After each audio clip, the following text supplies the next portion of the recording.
तो हम लोग स्टार्ट करते हैं। चैप्टर का नाम है रिडॉक्स। और रिडॉक्स के अंदर चार टॉपिक्स हैं: oxidation number, redox types, balancing of redox, redox titration. इस चैप्टर का वेटेज है नीट में एक सवाल। सबसे पहले हम पढ़ते हैं ऑक्सीडेशन नंबर। ऑक्सीडेशन नंबर आप इन एलिमेंटल स्टेट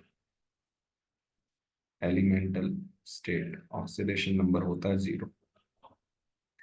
जैसे एल्यूमिनियम का ऑक्सीडेशन नंबर, सोडियम का ऑक्सीडेशन नंबर, जेनॉन का ऑक्सीडेशन नंबर, इन सब का ऑक्सीडेशन नंबर होगा 0। अब फॉर मॉलिक्यूल्स ये कुछ रूल्स हैं। फॉर मॉलिक्यूल्स मॉलिक्यूल्स में अगर होमो एटॉमिक मॉलिक्यूल्स हैं तो अगेन ऑक्सीडेशन नंबर 0 रहेगा। हेटेरो एटॉमिक मॉलिक्यूल्स के लिए कुछ रूल्स हैं।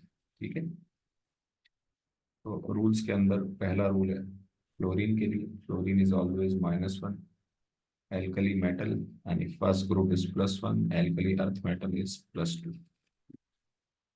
तीसरा है hydrogen with metals -1, with non metals +1।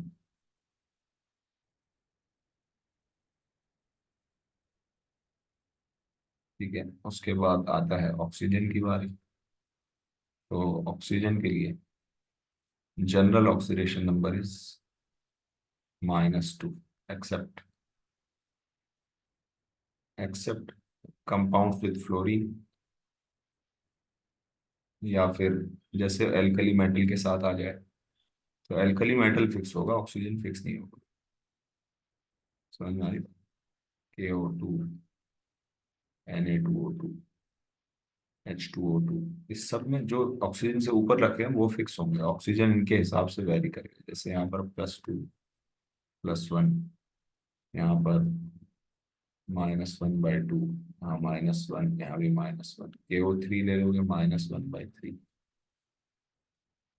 ये हो गया ऑक्सीजन के लिए रूल। उसके बाद आपको ये पता होना चाहिए कि पी ब्लॉक के लिए मैक्सिमम और मिनिमम ऑक्सीडेशन नंबर पता होना चाहिए।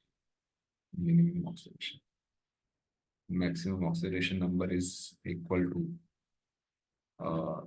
number of valence electron, यानी ग्रुप 13, 14, 15, 16, 17 और 18 हो जाएगा +3, +4, +5, +6, +7 और +8। और मिनिमम ऑक्सीडेशन नंबर के लिए आप इसमें से 8 घटा दो। 3 में से 8 -5, 4 में से 8 -4, 5 में से 8 -3, -2, -1 और 0। ठीक है, ये ऑक्सीडेशन नंबर के रूल्स हो गए। ठीक है, इसके बाद क्या होता है कुछ, तो इस पर हम कुछ एग्जांपल्स कर लेते हैं पहले। जैसे एग्जांपल्स, ठीक है, इनको डिस्कस कर लेते हैं। तो आप लोग पॉज करके इसको अटेम्प्ट कर सकते। कार्बन यहाँ +4 में है, कार्बन यहाँ +3 में है, S+6 में है, H2O6 2-। तो ये हो जाएगा Na2H2O7। तो ये हो जाएगा आपका 7 × 14 +6 NH3 -3 N2H4 -2 N2O5 +5 P4 0 K4 P2O7। 7 × 2 = 14 में से 4 10 यानी +5 BaH2PO2 ट्वाइस। ठीक है, तो क्या हो गया इसमें, Ba के लिए हो गया 2 + 4 ऑक्सीजन 4 हाइड्रोजन 4 +2x -2 × 2 = 4 और 2 इसका चार्ज होता है is equal to 0। 2x is equal to 8 - 6, 2x is equal to +1। ClO3 +5 +1 Cl2O। Cl2O में Cl का हो जाएगा +1, CaO2 Cl2 में Ca का +2। ऐसे इस सवाल के अंदर PH4 + PO2 3 - ये सब आप डायरेक्टली कर सकते हैं। PH4 प्लस में -3, PO2 3 में PO2 और 3 +1, PO4 3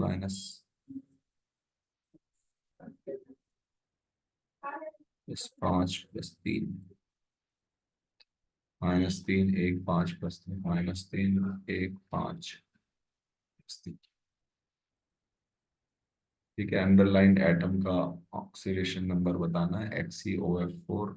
ये हो जाएगा 2 और 4 6 +6 Mn3O4 8/3। ये वाला देख लो एग्जांपल कैसे करते हैं भाई। इसमें इसका अगर ऑक्सीडेशन नंबर है X इज इक्वल टू हो जाएगा -2 is equal to 0। X is equal to 2/0.9। ये आ जाएगा 2.1। IO4 -+7। और ये सारे एग्जांपल आप खुद से कर सकते हो। जैसे देखो इसमें दो चीजें अननोन है, नाइट्रोजन भी अननोन है, सल्फर भी अननोन। तो ऐसे केसेस में आपको आयंस पता होने चाहिए। NH4+ एक आयन है, SO4 2- एक सेपरेट आयन है। आयन से आपको निकालना पड़ेगा यहाँ पर, क्योंकि दो अननोन है। अगर दोनों को अननोन मान के करोगे तो नहीं। Nitrogen is -3। ठीक है, ये हो जाएगा, ये भी हो जाएगा। CuO और Cu2। ठीक है, तो इसको आप कर सकते हैं। कुछ डी ब्लॉक के मेटल्स है जिनके लिए ऑक्सीडेशन नंबर ज्यादा नहीं होती, कुछ फिक्स वैल्यूज ही होती है। जैसे देख लेते हैं, some stable oxidation states, stable oxidation state for some metals. जैसे इसमें हमारे पास आ गया आपका Fe, हमारे पास आ गया Cu, जिंक, ये आ गया आपका क्रोमियम, Pb, Sn। ठीक है, तो फिक्स है इनके लिए। क्या होगा, +3 +6 +2 +3 +1 +2। इसमें से +2 +2 +4 एंड दिस इज ऑल्सो +2 +4। ठीक है, इस बेसिस पे आप देखो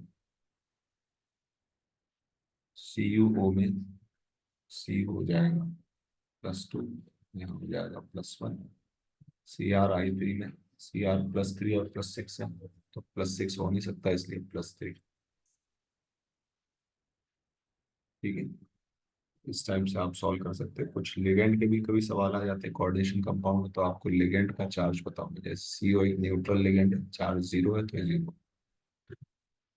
यहाँ Cn-1 है, इस वजह से ये हो जाएगा +3। -1 -2 -3, तो ये हो जाएगा +3।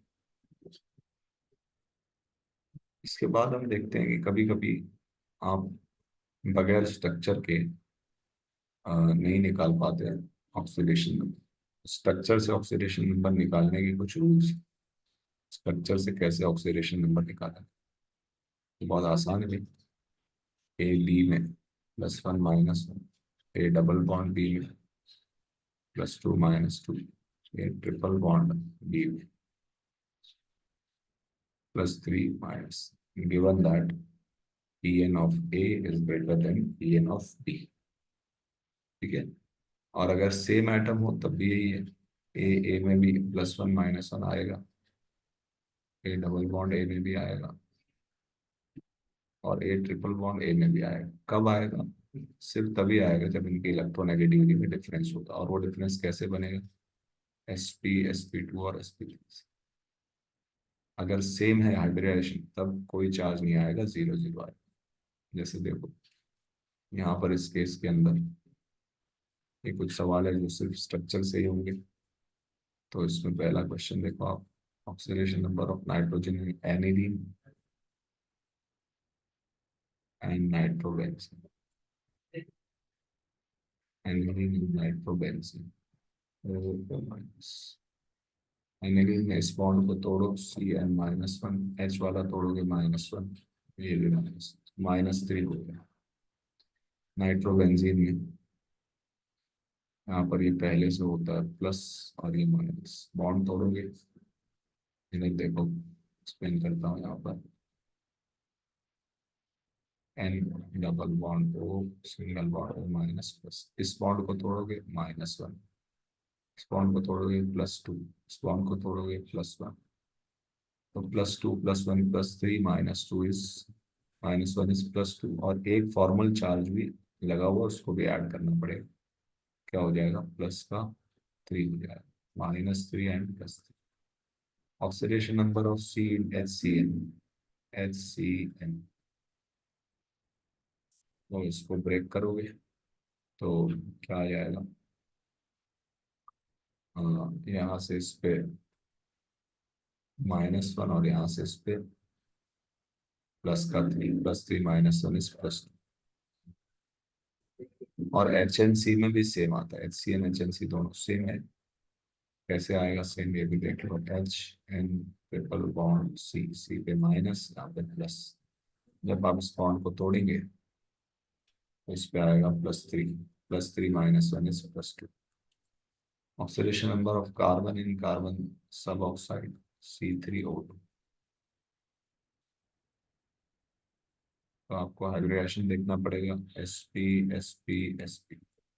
इस बॉन्ड की वजह से +2, यहाँ ये बॉन्ड टूटा 0, इस पर भी 0, और इस पर टूटा तो +2, +2 और +2 +4/3। तो ये इंडिविजुअल ऑक्सीडेशन नंबर है और ये इसका average oxidation. Average oxidation number आप डायरेक्टली भी निकाल सकते थे, 3x - 4 = 0, x = 4/3। नेक्स्ट है भाई Na2S4O6। तो इसका स्ट्रक्चर है Na2S4O6 का।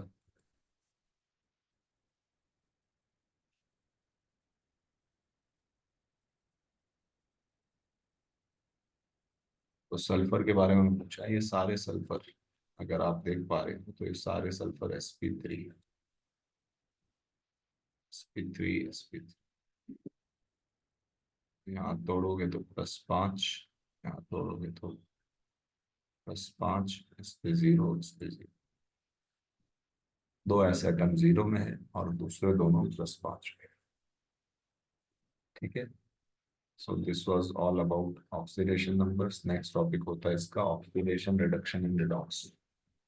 ऑक्सीडेशन कहते हैं ऑक्सीडेशन नंबर का बढ़ना, रिडक्शन कहते हैं ऑक्सीडेशन नंबर का कम होना, और रिडॉक्स मतलब जिसमें एक ही प्रोसेस में दोनों काम, एक ही रिएक्शन में दोनों काम हो रहे हैं, उसे रिडॉक्स कहते हैं। इसमें से पूछ रहा है रिडॉक्स इसमें से कौन सी रिएक्शन है, रिडॉक्स कौन सी रिएक्शन है। तो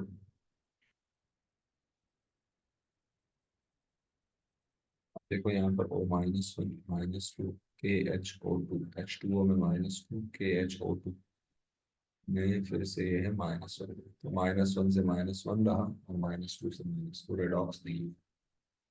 यहाँ पर Cr है +6 में, यहाँ भी Cr +6 में, ये भी रेडॉक्स नहीं। Ca +2 में है, C +4 में है, यहाँ भी +4 +2 +4, ये भी रेडॉक्स नहीं है। यहाँ -1 से -2 और 0 रेडॉक्स। इसमें से कौन सी रेडॉक्स रिएक्शन है, फिर से देखो। हाँ, तो ऑक्सीडेशन नंबर से करना, ये नहीं है, ये भी नहीं है, ये भी नहीं दिख रही है, ये रिडॉक्स रिएक्शन है। ठीक है, Ag यहाँ +1 से 0 में जा रहा है और जिंक 0 से +2 में जा रहा है। इसमें से कौन सी डिसप्रपोर्शनेशन रिएक्शन का एग्जाम्पल है। उससे पहले हम ये देख लेते हैं टाइप ऑफ रिडॉक्स रिएक्शन क्या होता है। टाइप ऑफ रिडॉक्स में 4 टाइप है हमारे पास, कॉम्बिनेशन,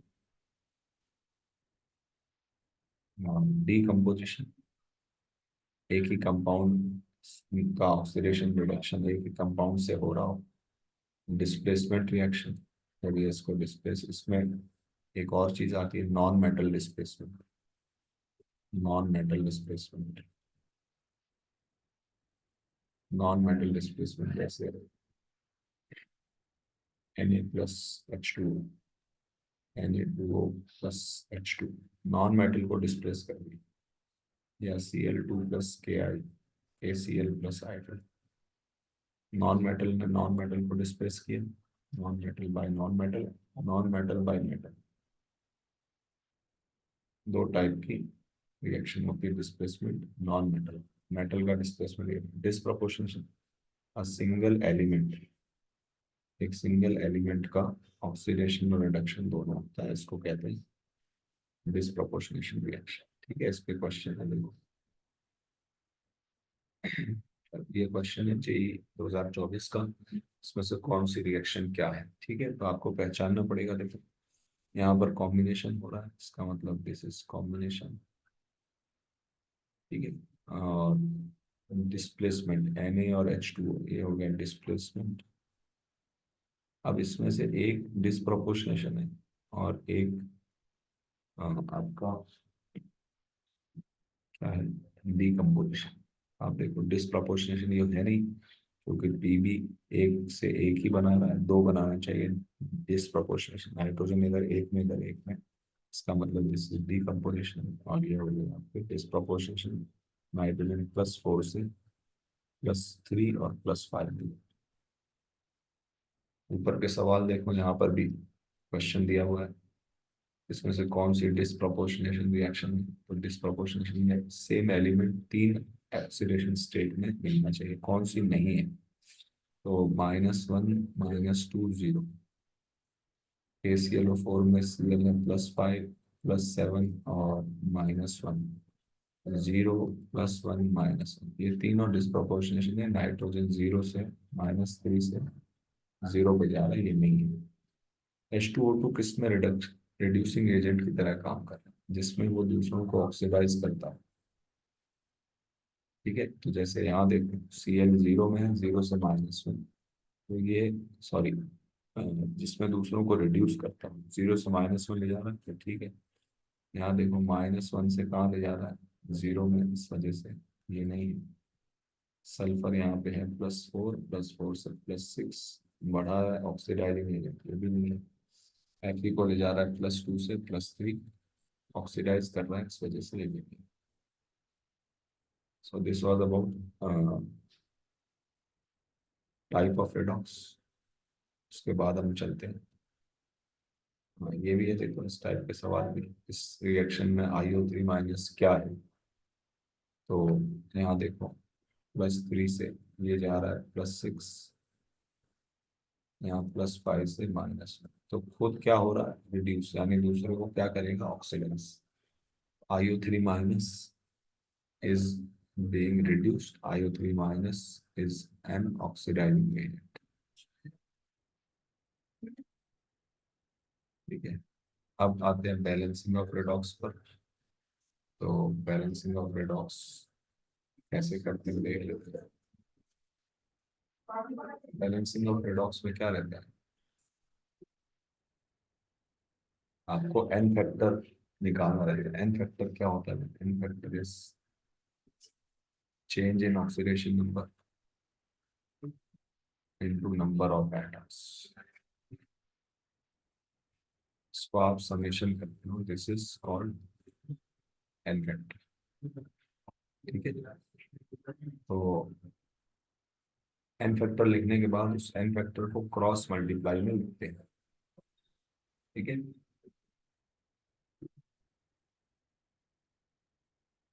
जैसे यहाँ देखो nitrogen is in +5, Cu is in +1।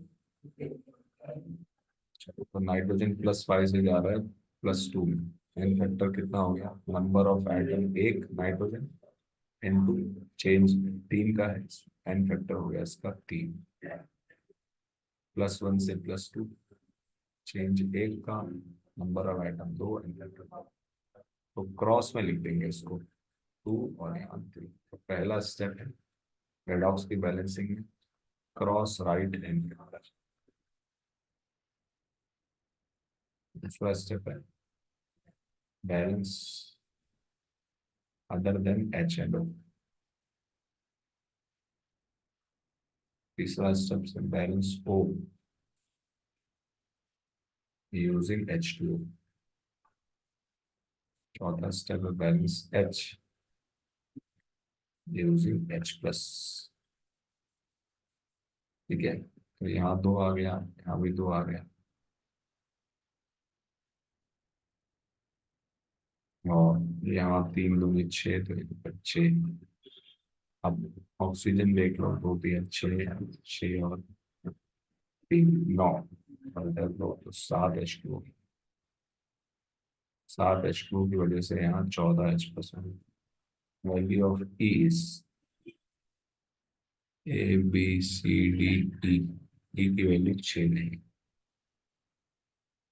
ठीक है, सेम प्रोसेस हम यहाँ भी फॉलो करते हैं। देखो, एच आई में -1 से चला गया 0, +5 से +2, एन फैक्टर यहाँ हुआ इसका 1, एन फैक्टर 1, 1 को यहाँ लिखा, एन फैक्टर स्क्वायर 3, 3 यहाँ लिखा।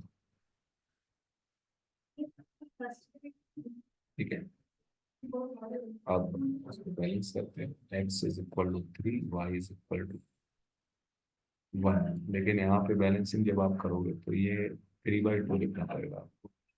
जब इंटीजर बनाओगे तो ये हो जाएगा 6, ये हो जाएगा 2, ये हो जाएगा 3। 6 एंड 2 इज द आंसर। देखो ये सवाल दिए हुए, इसमें कह रहा है बैलेंस्ड इक्वेशन लिखो एसिडिक सॉल्यूशन में। तो वही बात है, एन फैक्टर निकालो। इसका एन फैक्टर 3, यहाँ लिखा मैंने 3।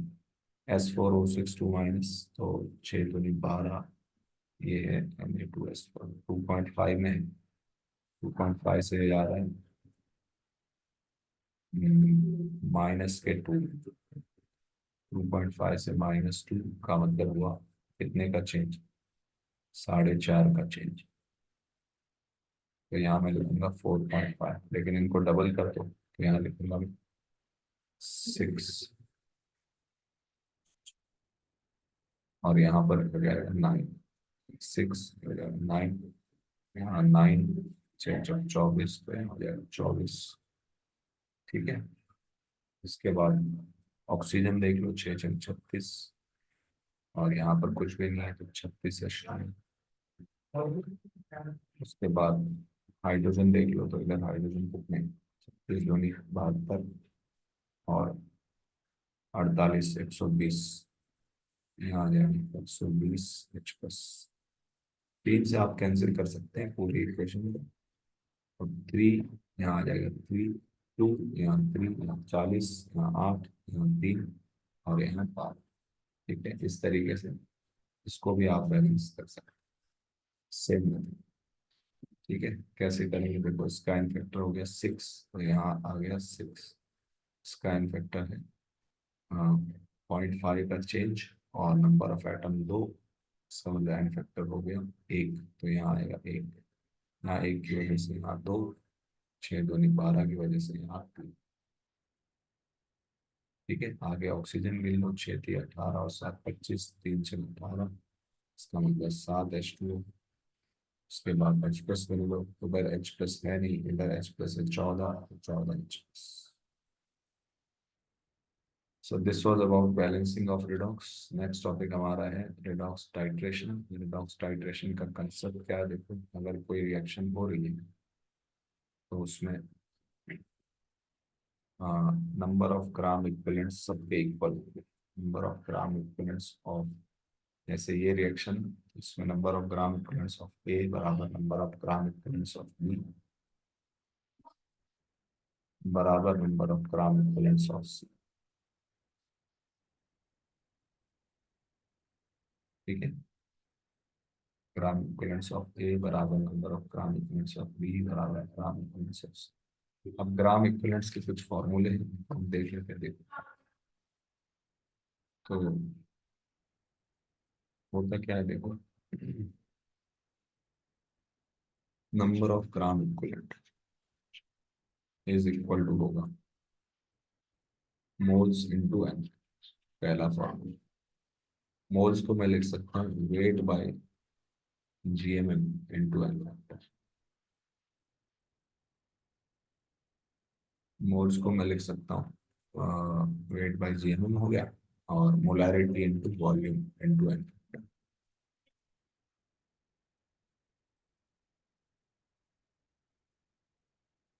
ठीक है, और इसी को मैं लिख सकता हूँ नॉर्मेलिटी इनटू वॉल्यूम।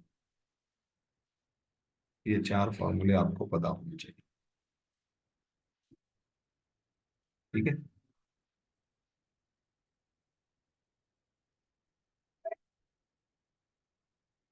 ये 4 फॉर्मूले आपको पता होने चाहिए।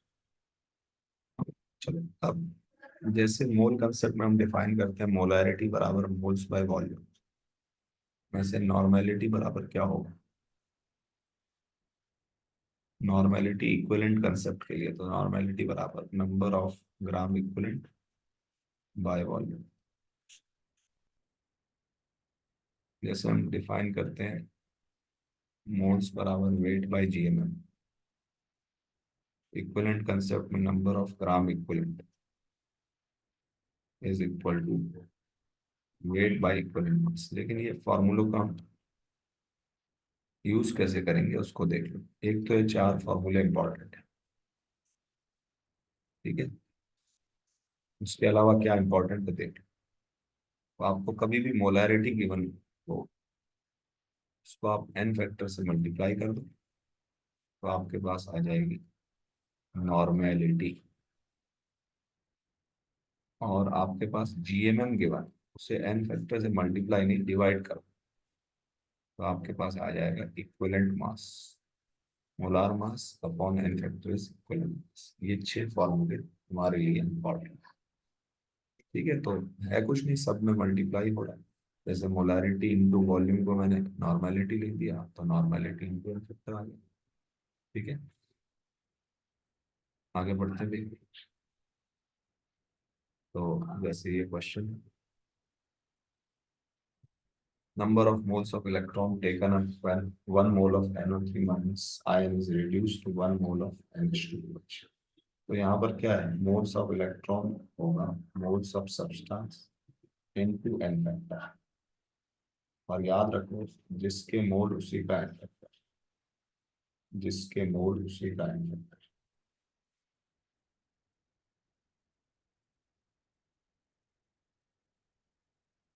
एक मोल NO3 माइनस से एक मोल NH2OH बन रहा है, एन फैक्टर इस +5 से ये जा रहा है, देखो कितने में, +3 -2 इज +1, तो ये है -1, +5 से -1, 6 का चेंज है तो 6 हो जाएगा। Equivalent weight of MnO4 minus in acidic strongly basic and neutral medium. तो यहाँ पर मैं कुछ ऑक्सीडाइजिंग और रिड्यूसिंग एजेंट के बारे में आपको बता देता हूँ जो इम्पोर्टेंट है। तो important oxidizing agents and their N factor, important oxidizing agent and their N factor. Important oxidizing agent और उनका एन फैक्टर, तो सबसे पहला है KMnO4, इसका एन फैक्टर है BAN15। Basic manufacturer 1, acidic manufacturer 5। Neutral की जगह इसको कभी कभी फेंटली एल्कलाइन भी लिखा जाता है, फेंटली एल्कलाइन, यानी बहुत वीकली बेसिक, बहुत थोड़ा सा बेसिक है, उसको न्यूट्रल भी लिखा है। ये इसका एन फैक्टर है, ठीक है। नेक्स्ट है K2Cr2O7, इसका एन फैक्टर है। एसिडिक मीडियम में यूज होता है, N factor is equal to 6, क्योंकि ये कन्वर्ट होता है किसमें, ये कन्वर्ट होता है Cr3+। अच्छा, ये किस में कन्वर्ट होंगे आपको पता होना चाहिए। MnO4 minus converts into N factor 1 है, इसका मतलब Mn6+ में। एन फैक्टर 5 है, इसका मतलब Mn2+ में। एन फैक्टर 3 है, इसका मतलब Mn4+ में कन्वर्ट होते हैं, ठीक है। इसके अलावा आपके पास H2O2 है। H2O2 जब ऑक्सीडाइजिंग एजेंट होगा तो खुद रिड्यूस होगा, H2O2 gives H2O। N factor क्या हो जाएगा भाई, -2 से -1 से -2, चेंज एक का number of atom 2, N factor is equal to 2। सब बहुत इम्पोर्टेंट, ठीक है। तो हमारे पास 3 ऑक्सीडाइजिंग एजेंट आ गए। इसके बाद रिड्यूसिंग एजेंट की बात कर लेते हैं। रिड्यूसिंग एजेंट पहला है मोर सॉल्ट। मोर सॉल्ट में Fe2+ में रहता है, Fe3+ में चला है, एन फैक्टर होगा 1। दूसरा है oxalic acid and oxalate salts. इसमें 2 टाइप के एन फैक्टर डिफाइन होते हैं। एक तो है विद बेस, बेस के साथ, क्योंकि ऑक्सैलिक एसिड एसिड भी है और रिड्यूसिंग एजेंट भी। तो एसिड की तरह जब ये काम करेगा तब तो जब सिर्फ एच देखे जाएंगे तो एन फैक्टर हो गए दो। और विद ऑक्सीडाइजिंग एजेंट इसमें देखा जाएगा कि इसमें कितने लोग ऑक्सीडाइज हो सकते हैं, किस में हो सकते हैं। तो याद रखिए हमेशा जाता है CO2 में, अगर ये ऑक्सीडाइजिंग एजेंट से काम रिएक्ट कर रहा है। +3 से +4, चेंज एक का नंबर ऑफ एटम, तो कितना हो जाएगा? दो। ठीक है। ऑक्सीलेट सॉल्ट्स में इस टाइप से रहता है, जैसे मैंने देखा H2C2O4 डॉट FeC2O4। अब क्या करेंगे देखिए। तो अगेन अगर मैं इसकी बात करूं बेस के साथ, तो बेस के साथ फिर से क्या आएगा? दो ही आएगा, दो इसमें H।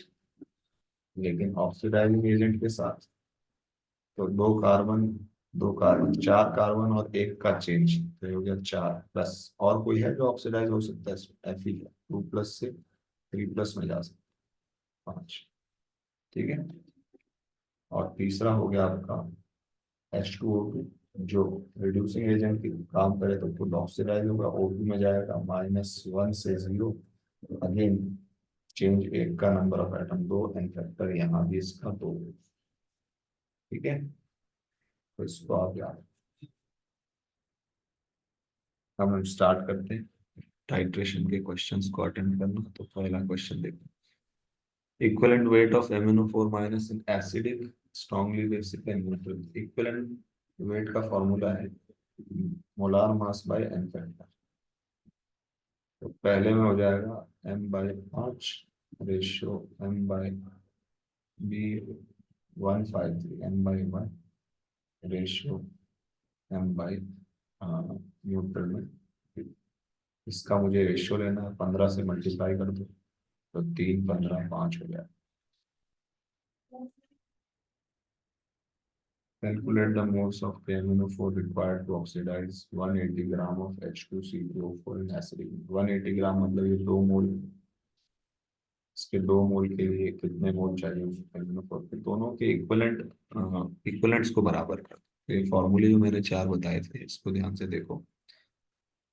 इन फॉर्मूलों के अंदर जो भी आपको गिवन है उस हिसाब से आप वैल्यूज पुट करोगे। अगर किसी के मोल दिए तो mole into N factor, weight दिया है तो ये सेकंड वाला फॉर्मूला लगा लोगे। ठीक है। मोलैरिटी दी हुई तो थर्ड वाला, नॉर्मेलिटी में फोर्थ वाला। जैसे यहाँ पर एक के मोल्स वेट, तो वेट अपॉन GMM हो जाएगा 180/90, 2 मोल इंटू इसका एन फैक्टर। इसका एन फैक्टर इज 2, तो 2 दूनी 4। KMnO4 के इक्वलेंट 4 होंगे। KMnO4 के मोल्स इंटू उसका इक्वलेंट इंटू उसका एन फैक्टर। एसिडिक मीडियम में N factor 5 is equal to, इसके लिए 2 इंटू एन बराबर हो जाएगा 4/5। तो 4/5 आ गया। अब ये पूछ रहा है कि भाई CO2 के मोल कितने बने। ये ऑप्शन तो सेम है, C और D। चलो देखते हैं CO2 के मोल कितने बने। CO2 के मोल निकालने के लिए आप देख लो, यहाँ कार्बन कहीं और से तो आएगा नहीं। यहाँ C2 है तो सामने CO2 कितना होगा? 2 ही तो होगा। यहाँ C2 है तो सामने 2 लिखना पड़ेगा। तो अगर ये 4 मोल, 2 मोल है तो CO2 4 मोल बनेगा। ठीक है। ये आंसर C। नेक्स्ट देखो भाई, सॉल्यूशन ऑफ इस ऑफ Na2H2O3 इज स्टैंडर्डाइज्ड, ऐसा ऐसा है।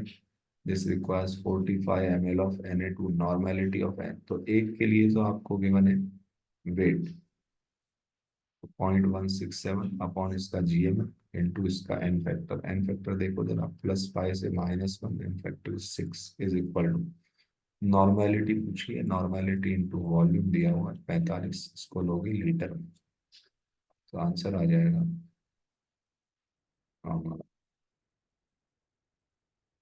6/0.045। और ये भी कैंसिल होगा, इसकी पावर -3, तो सॉरी 6/45, 6/40। ठीक है। तो 2/15 आ जाएगा। Calculate the moles of KMnO4 required to react completely with 2 moles of this. तो again moles इसके n, एसिडिक मीडियम में n फैक्टर 5, इसके मोल कितने 2 इंटू इसका n फैक्टर देखो।